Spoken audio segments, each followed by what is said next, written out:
نظم کے سلسلے کی یہ دوسری ویڈیو ہے۔ اس سے پہلے کی ویڈیو میں ہم نے نظم کے بارے میں دیکھا تھا، پھر نظم کی جدید حیتیں دیکھی تھی۔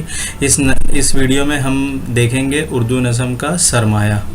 اگر آپ کو لگے کہ یہ ویڈیو کسی اور کے لیے بھی فائدہ مند ہو سکتی ہے تو پلیز آپ ان کے ساتھ ضرور شیئر کریں تاکہ وہ بھی فائدہ اٹھا سکیں۔ دیکھتے ہیں اردو نظم کا سرمایہ کیا ہے۔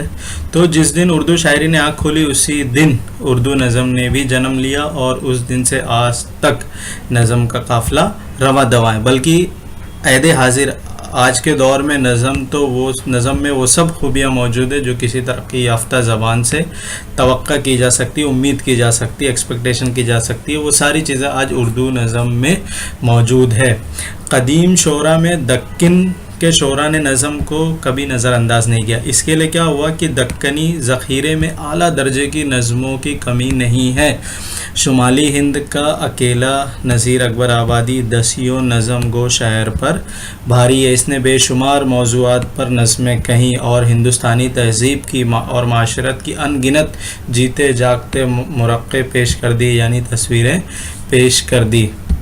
اس کے بعد اکبر الہ آبادی ایک بڑے نظم گو اور زبردست طنز نگار تھے، مگر ان کا رتبہ جس چیز نے گھٹایا وہ تھی تعصب۔ ان کے اندر تعصب تھی جس کی وجہ سے ان کی نظموں کو وہ رتبہ، وہ عزت نہیں ملی۔ اس کے بعد آزاد، حالی اور شبلی یہ لوگ ہیں جنہوں نے نئی نظم کی بنیاد رکھنے اور اسے فروغ دینے میں کلیدی رول ادا کیا، مطلب امپورٹنٹ رول ادا کیا، اور ان بزرگوں کی کوشش سے اردو شاعری کا یہ دبا دھل گیا۔ کون سا دبا؟ کہ پہلے یہ کہا جاتا تھا کہ اس میں اردو شاعری میں جھوٹے عشق، جھوٹی داستانوں اور اہل حکومت کی چاپلوسی کے سوا ہے کیا؟ لیکن آزاد، حالی اور علامہ شبلی یہ لوگ کی محنتوں سے، ان کے جو کلام سے، ان کی جو نظموں سے یہ دھل گیا، اور انہوں نے مطلب جو آج ہمیں جو دنیا نظر آتی ہے اور ہمارے ارد گرد جو چیزیں پھیلی ہیں، وہ سارے معاملات سے اور مسائل سے جو ہم دو چار ہیں، ان ساری باتوں کو، ان سارے تجربات کو انہوں نے نظم میں پیش کر کے یہ جو دھبا تھا، یہ جو الزام تھا یا جو بے بنیاد الزام تھا کہ اس میں کیا ہے، جھوٹے عشق اور جھوٹی داستان اور اہل حکومت کی چاپلوسی، اس کو ان بزرگوں نے ختم کر دیا اپنے کلام سے۔ اس کے بعد چکبست اور سرور جہاں آبادی نے اپنی نظموں میں ہندوستان کی عظمت بیان کی۔ علامہ اقبال کے ابتدائی زمانے کی نظمیں حب الوطنی کے جذبے سے سرشار ہو کر لکھی گئی تھی، مطلب انہوں نے حب الوطنی کے جذبے سے نظمیں لکھی تھی، لیکن آگے چل کر ان کی روش بدل گئی اور ان کی نظموں میں فکر و فلسفہ نظر آنے لگا۔ کس کے لیے؟ تاکہ وہ سوتی ہوئی قوم کو بیدار کر سکیں۔ جب اس کے بعد جنگ عظیم اور پھر رولٹ ایکٹ پاس ہوا، جلیان والا باغ کا انسیڈنٹ ہوا، ہم سب جانتے ہیں، تاریخ میں پڑھتے ہیں، خلافت عثمانیہ کا خاتمہ جیسے اہم واقعات رونما ہوئے، جس کی وجہ سے یہ نہ صرف ملک میں بلکہ شاعری میں بھی یہ سب واقعات نے ہلچل مچا دی، اور اسی وجہ سے عظمت اللہ خان کے یہاں بغاوت کے آثار نظر آتے ہیں۔ ان کی شاعری میں اختر شیرانی نے سانیٹ کو اپنایا۔ اچھا، ترقی پسند تحریک کے اثر سے جذبے کی بجائے خیال پر زور ہوا، اور نظم معرہ، اس سے پہلے ہم دیکھ چکے ہیں، نظم آزاد کا رواج زیادہ ہوا۔ کیوں زیادہ ہوا؟ کیونکہ ان میں شاعر اپنی بات کو زیادہ سہولت سے ادا کر سکتا ہے، کیونکہ اس میں قافیہ، بحر، یہ سب کی پابندی نہیں ہوتی ہے۔ انہیں فروغ دینے میں فیض راشد کی کوششوں کا بہت دخل ہے۔ حیت کے معاملے میں دونوں نے بہت سے تجربے کیے۔ کن دونوں نے؟ فیض اور راشد نے۔ ہندی کے اثر سے گیت بھی اردو میں بہت مقبول ہوئے۔ جوش کی نظموں میں فطرت نگاری کا رجحان پایا جاتا ہے۔ اختر الایمان کے شاعری میں ایک پورے عہد کا درد قرب کھینچ آیا ہے۔ ان کی آواز اپنے سب ہم عصروں، یعنی ان کے اور بھی زمانے کے جو شاعر ہوتے ہیں ان سے الگ ہے اور صاف پہچانی جاتی ہے، ان کی خصوصیت ہے۔ شہریار، ندا فاضلی، راشد آزاد، سہیل لدھیانوی، جانثار اختر، وحید اختر، محمد علوی، زاہدہ زیدی، شہنشاہ مرزا، شکیب نیازی، نعیم اشفاق، حمید سہروردی وغیرہ اس عہد کے اہم نظم گو شعراء ہیں۔ دیکھتے ہیں نئی نظم کی تحریک کیا ہے. تو جب 1857 کی پہلی جنگ آزادی یہ ناکام ہو گئی تھی اور ملک پر انگریزوں کا تسلط قائم رہا، ایسٹ انڈیا کمپنی ہٹ گئی اور پھر ڈائریکٹ برٹش راج ہو گیا، اور ہمارے ملکیوں نے ہر طرح سے اپنے انگریزی حکمرانوں کی پیروی کرنے لگے. مانو ملک میں ایک ذہنی انقلاب برپا ہو گیا. ہر ایک معاملے میں انگریزوں کی پیروی ہونے لگی، رہن سہن، بول چال، لباس وغیرہ سب میں. ہمارے جو بزرگ انگریزی سے ناواقف ضرور تھے، لیکن وہ انگریزی داں اصحاب کی مدد سے انگریزی ادب میں شناسائی حاصل کی، مطلب انگریزی ادب کو جانا پہچانا، اور پھر اس کی روشنی میں اپنے ادب کو پرکھا، جانچا اور پایا کہ انگریزی ادب کے مقابلے میں ہمارا ادب بہت ناقص اور ناکارہ ہے، اس کی اصلاح کی ضرورت ہے. بزرگوں سے مراد سر سید اور حالی ہیں.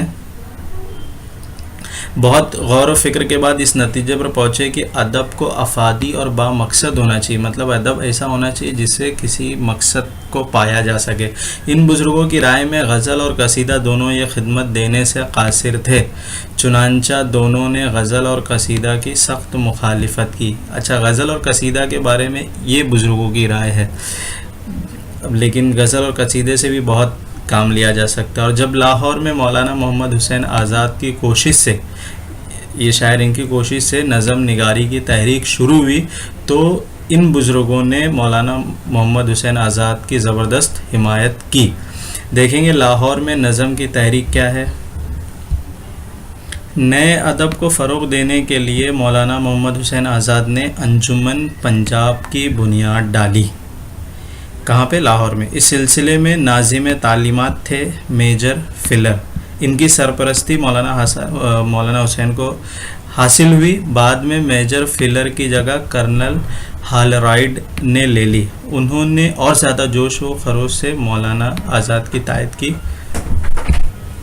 ان کی سرپرستی نے لاہور میں مولانا آزاد کے وقار میں اضافہ کیا اور شاعری میں اصلاح کی تحریک کامیاب ہونے لگی. اب یہ نظم نگاری کی تحریک کیا تھی؟ تحریک یہ ہے کہ جیسے مشاعرے اردو میں بہت مقبول ہیں، تو مولانا آزاد نے کیا کیا؟ مولانا آزاد نے ایک نئے طرز کا مشاعرہ شروع کیا. ہر مشاعرے کے لیے ایک موضوع دے دیا جایا کرتا تھا. شرکا جوش، اس میں شاعر جو شریک ہونے والے ہیں، وہ اسی عنوان پر نظمیں لکھ کر لاتے تھے. اس طرح نظم نگاری کی باقاعدہ تحریک کا آغاز ہوا. حالی بھی ملازمت کے سلسلے میں لاہور آ گئے تھے، مگر ان کی صحت کو لاہور کی آب و ہوا راس نہ آئی. پھر بھی جب تک وہ لاہور میں رہے، ان مشاعروں میں شرکت کرتے رہے. مولانا الطاف حسین علی، ان کی نظمیں برکھا دد، امید، انصاف، حب وطن اسی زمانے کی یادگار ہیں.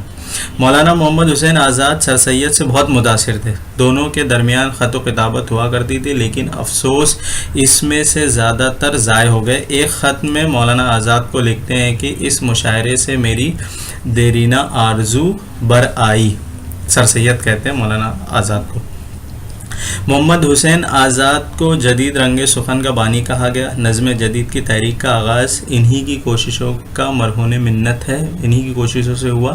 آزاد کی سرپرستی میں 1867 میں انجمن پنجاب کی ایک جلسے میں آزاد نے ایک مضمون پیش کیا، جس میں انہوں نے اپنا جدید نظریہ پیش کیا. آزاد کے اسی لیکچر کو جدید اردو نظم کا سنگ بنیاد سمجھنا چاہیے. عبد القادر سروری نے اپنی کتاب جدید اردو شاعری میں لکھا ہے کہ آزاد کا رتبہ اردو شاعری میں وہی ہے جو اسکاٹ کا انگریزی شاعری میں ہے. کسی نئے خیال کے پیدا کرنے والے اور کسی نئی تحریک کے بانی کو دنیا جس وقت کی نظر سے دیکھتی ہے، آزاد بھی اس کے پوری طرح مستحق ہیں. یہ ٹاپک کنٹینیو ہے، اگلی ویڈیو میں بات کریں گے. اگر آپ کو لگے کہ کسی اور کے لیے بھی فائدہ مند ہو سکتی ہے تو ان کے ساتھ بھی شیئر کیجیے. اور اگر آپ اس میں کچھ ایڈ کرنا چاہتے ہیں، کچھ کریکٹ کرنا چاہتے ہیں، یا آپ کو کچھ لگتا ہے کہ اس میں اور ایڈ ہونا چاہیے یا کریکٹ ہونا چاہیے، تو پلیز آپ اپنا فیڈ بیک کمنٹ سیکشن میں دے سکتے ہیں. یہ ویڈیو دیکھنے کے لیے آپ لوگوں کا بہت بہت شکریہ.